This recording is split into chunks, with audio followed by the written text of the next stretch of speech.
जय हिंद। आज हम लोग मध्यकालीन भारत के इतिहास में अभी गुलाम वंश ही पढ़ेंगे।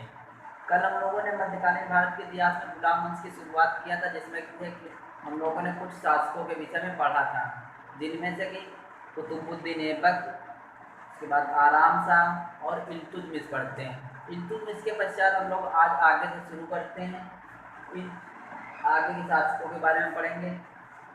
इल्तुतमिश की हत्या मृत्यु के पश्चात अपना उत्तराधिकारी रजिया सुल्तान को नियुक्त करता है, किंतु तुर्क चहलगानी के सदस्य जो होते हैं रुकनुद्दीन फिरोज को शासक नियुक्त कर देते हैं।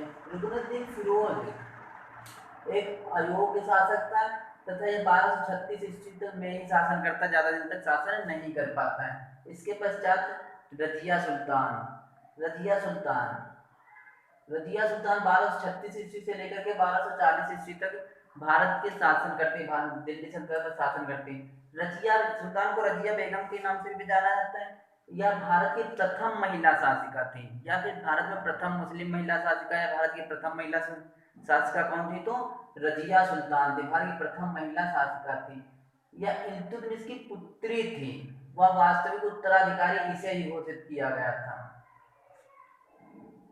फिर रजिया सुल्तान पर्दा प्रथा को त्याग करके पुरुषों की तरह चोंगा को काबा भी कहते हैं, कुनाह को पहनकर शासन करना आरंभ किया। मलिक याकूत को इसने अमीर आकूर मतलब घोड़ों का सरदार नियुक्त किया। कहा जाता है कि मलिक याकूत के साथ रजिया सुल्तान के कुछ प्रेम प्रसंग भी थे।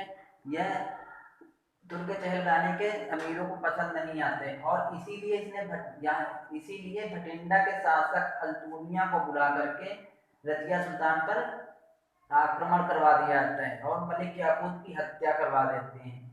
अल्तुनिया रजिया बेगम को बंदी बना लेता है, किंतु रजिया बेगम कूटनीति के द्वारा उसके साथ पुनः शादी कर लेती और पुनः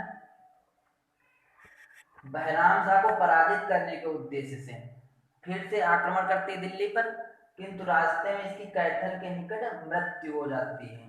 इसके पश्चात बहराम शाह शासक बनता है। बहराम शाह भी कोई विशेष शक्तिशाली शासक नहीं होता है। यह 1240 ईस्वी से 1242 ईस्वी तक शासन करता है। इसके पश्चात अलाउद्दीन मसूद शाह, नासिरुद्दीन महमूद शाह 1246 से 1266 ईस्वी तक शासन करता है। नासिरुद्दीन महमूद बलबन का दामाद था।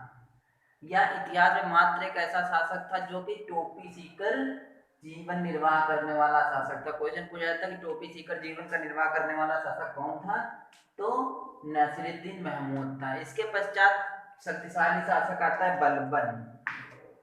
1266 ईस्वी से 1287 ईस्वी तक बलबन शासन करता है।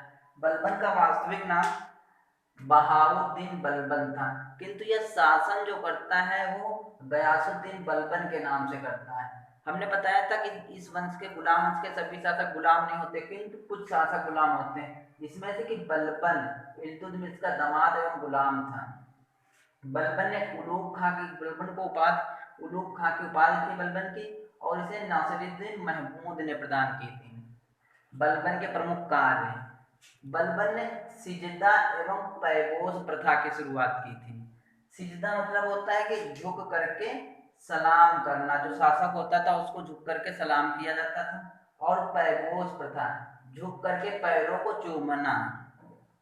फिर इसने देवत्व का सिद्धांत अपनाया था और जिल्ले इलाह कहा, स्वयं को जिल्ले इलाह कहा, जिसका अर्थ होता है ईश्वर का प्रतिनिधि घोषित करना या अपने आप को ईश्वर का प्रतिनिधि मानना।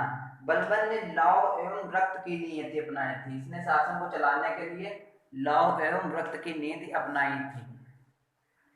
तुर्कान-ए-चहलगानी को समाप्त करने वाला शासक बलबन ही था। इसका मानना था कि अगर अमीर लोग रहेंगे नहीं, एक गुट में नहीं रहेंगे, तो शासन करने में कोई दिक्कत नहीं होगी, कोई विरोध नहीं कर सकता, इसलिए तुर्कान-ए-चहलगानी को समाप्त कर देता है।